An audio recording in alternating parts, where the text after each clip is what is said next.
Welcome to the Rim Break Rodeo. We hope this video helps. You need to stop syncing now, so first check you have admin access on your PC and close any files stored in OneDrive. Open the OneDrive client from the taskbar or menu bar. Once visible, click Help and Settings. From there, use Pause Syncing to halt transfers immediately or choose Settings to continue. Make sure you save any unsynced changes locally before proceeding, because pausing prevents uploads but does not detach folders yet. Next, you will remove automated backups and break the link between your machine and the cloud. In Settings, open the Backup tab and click Manage Backup. Stop desktop, documents, and pictures backups so OneDrive no longer mirrors those folders. Then move any folders you want kept locally to a non-OneDrive path. Once moved, go back to Help and Settings and select Unlink this PC.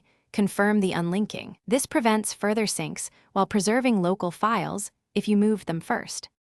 Finally, confirm your local file copies are intact and that OneDrive no longer uploads changes.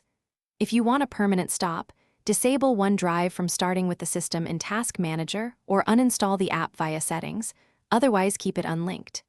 If you still see syncing, sign back and briefly and inspect folder choices or run a OneDrive reset to clear stuck operations. If reset fails, reboot and recheck. That usually clears lingering. Thanks for watching. Consider subscribing if we helped you.